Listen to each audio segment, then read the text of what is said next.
ನೋಡಿ ಯಾರೆಲ್ಲ ತಿಂದಿದ್ದೀರಾ ಇದು ಹಣ್ಣು ಗೊತ್ತಿರುತ್ತೆ ನಿಮಗೆ. ನೋಡಿ ಏನು ಹಣ್ಣು, ಹಳ್ಳಿ ಕಡೆ ಇದ್ದವ್ರಿಗೆ ಗೊತ್ತಿರುತ್ತೆ. ನೋಡಿ ಈಚಲ ಹಣ್ಣಾಗಿದೆ ನೋಡಿ, ಅದ್ರ ಸಿಪ್ಪೆ ಹೆಂಗೆ ಬರ್ತಾಯಿದೆ ನೋಡಿ, ಫುಲ್ಲು ಹಣ್ಣಾಗಿದೆ ನೋಡಿ. ಇದು ತಿನ್ನೋಕ್ಕೆ ಏನು ಅಷ್ಟು ಇದರಲ್ಲಿ ಇದಿರಲ್ಲ, ಬರೀ ನೋಡಿ ನಾನು ಸಿಪ್ಪೆ ತೆಗೆದೆ, ನಾನು ಕಾಣಿಸ್ತಾ ಇದೆಯಲ್ಲ, ಇದ್ರಲ್ಲಿ ಸ್ವಲ್ಪನೇ ಮಾಂಸ ಇರೋದು ತಿನ್ನೋದಕ್ಕೆ. ಇದರಲ್ಲಿ ಇದು ಹಣ್ಣು ನೋಡಿ, ಇಷ್ಟೇ ಹಣ್ಣು. ನೀವು ಉಗ್ರಲ್ಲಿ ಕೆರಿತೀನಿ ನೋಡ್ರಿ, ಇಷ್ಟೇ. ಇದೆಲ್ಲ ಫುಲ್ ಬೀಜನೇ ಇದು.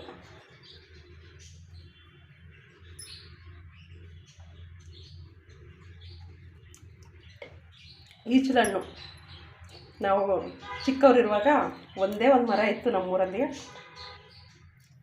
ಆ ಮರದ ಹತ್ರ ಬೆಳಗ್ಗೆ ಆದರೆ ಓಡೋಗೋದು, ಈಚಲ ಹಣ್ಣು ಬಿದ್ದಿರುತ್ತೆ ಅಂತ. ತೊಟ್ಟಿಂಗಿರುತ್ತೆ. ಹಳ್ಳಿ ಹುಟ್ಟದವ್ರಿಗೆ ಮಾತ್ರ ಗೊತ್ತಿರುತ್ತೆ, ಸಿಟಿಯವ್ರಿಗೆ ಗೊತ್ತಿರುತ್ತೆ ಇಲ್ಲೋ ಗೊತ್ತಿಲ್ಲ. ಈಚಲ ಹಣ್ಣು ಕೇಳಿರ್ತಾರೆ, ಮದುವೆಗಳಿಗೆಲ್ಲ ಡಿಸೈನಿಗೆ ಸೈಡಲ್ಲಿ ಕಟ್ಟಿರ್ತಾರೆ ನೋಡಿ, ಇದಕ್ಕೆ ಚಪ್ರಕ್ಕೆ ನೋಡಿ. ತಿಂದ್ರೂ ಏನು ಇದೇ ಆಗಲ್ಲ, ಬೀಜ ದೊಡ್ಡದು.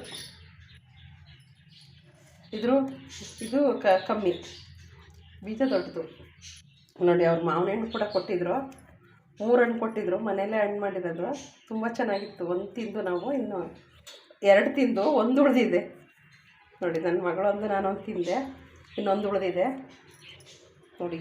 ಈಚಲ ಹಣ್ಣು ಯಾರಿಗೆಲ್ಲ ಗೊತ್ತು ಇದನ್ನು ಕಮೆಂಟ್ ಮಾಡಿ.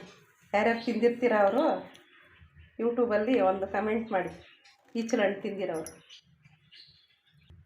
ನೋಡಿ. ಇದು ಬೇರೆಯವ್ರು ಕೊಟ್ಟಿದ್ದು ಮಾವಿನ ಹಣ್ಣು, ಅವರು ಎಲ್ಲ ತಂದಿದ್ರಂತೆ. ನಾನು ಎಲ್ಲಿ ಊರಿಂದ ತಂದಿದ್ದೀರಾ ಅಂತ ಕೇಳಿದೆ. ಇಲ್ಲ ಪ್ರೇಮ, ನಮ್ಮ ಯಜಮಾನ್ರು ರಿಯಲ್ ಎಸ್ಟೇಟ್ ಕೆಲಸಕ್ಕೆ ಹೋಗ್ತಾರಲ್ಲ, ಅಲ್ಲಿ ತಂದಿರೋದು ಅಂತ ನೋಡಿ. ಇದು ಹಣ್ಣು ಮಾಡಿರೋದೇನೆ ನೋಡಿ. ಇದು ಬಿದ್ದಿರುತ್ತಲ್ಲ, ಕೆಳಗಡೆ ಬೀಳ್ತಾವಲ್ಲ, ಆವಾಗ ಅದಕ್ಕೆ ಏಟಾಗುತ್ತೆ ನೋಡಿ, ಒಂಥರ ಅದಕ್ಕೆ ಹಂಗಾಗಿರುತ್ತೆ ಅಷ್ಟೇ. ಈ ಕಡೆ ಎಲ್ಲ ಚೆನ್ನಾಗಿದೆ ನೋಡಿ, ತಿನ್ಬೋದು, ಕಟ್ ಮಾಡಿ ತಿನ್ಬೋದು. ಇದನ್ನು ಚೆನ್ನಾಗಿರ್ತವೆ, ಮನೆಯಲ್ಲೇ ಹಣ್ಣು ಮಾಡಿರೋದ್ರಿಂದ ತುಂಬ ಚೆನ್ನಾಗಿರ್ತವೆ. ಒಳ್ಳೆ ಘಮನೂ ಬರ್ತಾಯಿದೆ ನೋಡಿ. ಇದು ಕಸ್ಮಾವಿನ ಹಣ್ಣು, ಇದು ಗೊತ್ತಿರುತ್ತೆ, ಇದು ತುಂಬ ಚೆಂದ. ಇದು ವಾಟೆ ಚಿಕ್ಕದಿದು, ಹಣ್ಣು ತುಂಬ ಚೆನ್ನಾಗಿರುತ್ತೆ. ಇದು ಕೂಡ ಅಷ್ಟೇ ನೋಡಿ, ಇದೂ ತುಂಬ ಚೆನ್ನಾಗಿರುತ್ತೆ ಇದು ಹಣ್ಣು. ಇದು ಅವರು ಪೌಡ್ರ್ ಹಾಕಿ ಹಣ್ಣು ಮಾಡಿದ್ರೆ ಮಾತ್ರ ಚೆನ್ನಾಗಿರಲ್ಲ, ಅದಾಗಿ ಹಣ್ಣಾದರೆ ಮಾತ್ರ ತುಂಬ ಚೆನ್ನಾಗಿರುತ್ತೆ ನೋಡಿ. ಇವೆರಡು ಹಣ್ಣು ಬಗ್ಗೆ ಹೇಳಿದ್ದೀನಿ.